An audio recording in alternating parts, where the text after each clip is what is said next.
Chris Lee, Blake Lovell, and Blayne Gilmer of Southeastern 14 here to give our bold predictions for Texas A&M football for the coming football season.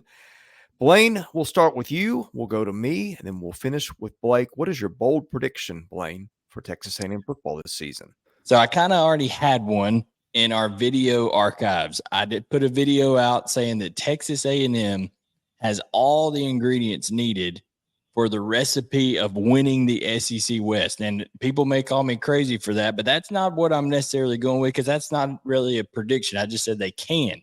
Okay. My bold prediction is, Chris, Blake, do you know where Texas A&M finished in terms of run defense last year in the country? Take a wild stab at where they finished.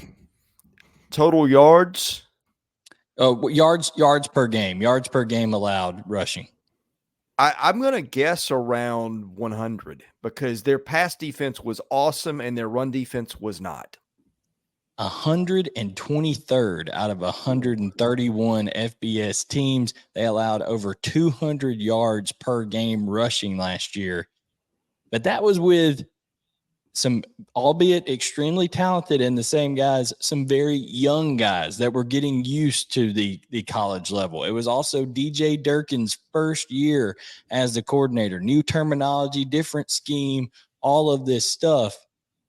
I'm going to say my bold prediction for Texas A&M is that they go from allowing over 200 yards rushing per game to less than 125 yards rushing per game, and they move up from 123rd to in the top 25 in the country in that metric, thanks to the talented and now experienced defensive front of Walter Nolan gets more experienced, LT Overton, Shamar Stewart. All of those guys were true freshmen last year. And don't forget, LT Overton was a guy who was supposed to be a senior in high school. He reclassified to go to Texas A&M. So he's really kind of catching up a little bit now. And then they have the experience to mix with it with Fadil Diggs off the edge. Then they also have Big McKinley Jackson, the senior, in the middle, and also Shamar Turner, a junior, at a defensive tackle as well. I really like that defensive front. Plus, you've got Edgerrin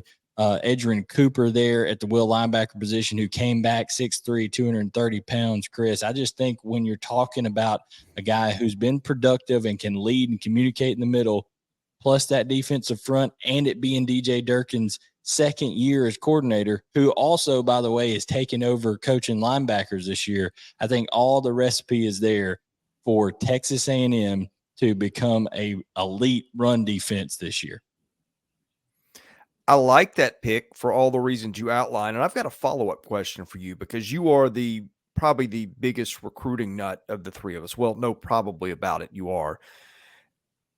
Does A&M have more blue chip linemen than any team in this league in terms of where they were rated as recruits? I know you've always got to look out for Georgia and Alabama, but man, the Aggies have a slew of them, Blayne.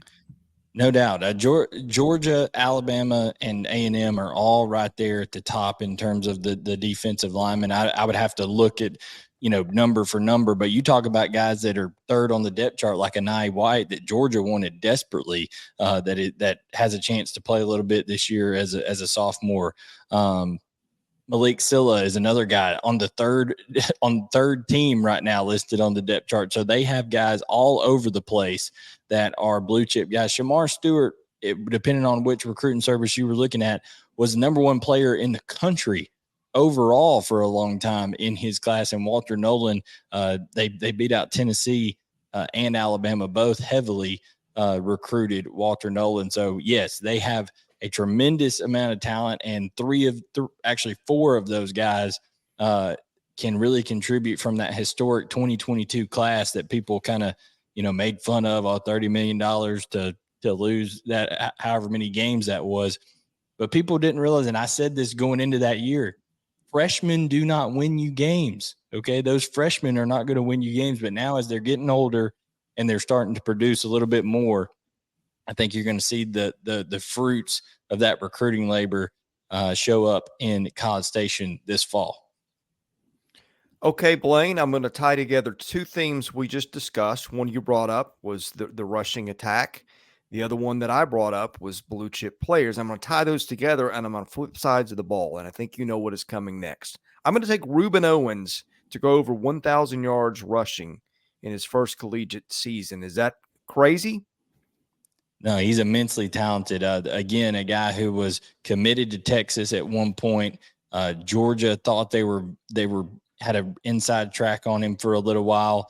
And then, Louisville, all this kind of stuff. It was craziness going around, some head coaching changes, stuff like that. But then he decides to come to Texas A&M, and he's a guy, Chris, that he may have 1,000 yards rushing, but he's also going to have probably a couple hundred yards receiving just with the playmaking ability. He has great hands. He's a good route runner out of the backfield.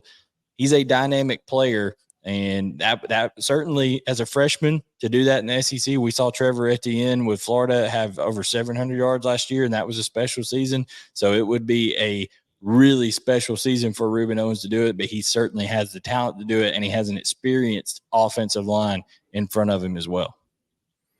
Blake, wrap us up here. All right, so my runner-up is going to be, I was going to go with A&M potentially having the best wide receiver group in the SEC. We've talked about LSU's. We know what Georgia's could do. But if you look at it last year, reception yards, no one in A&M finished in the top 10. We know why. The offense wasn't very good. I think with Bobby P in the mix, you could have multiple guys finish near that top 10, I think, in receiving yards this year. So they could challenge some of the best.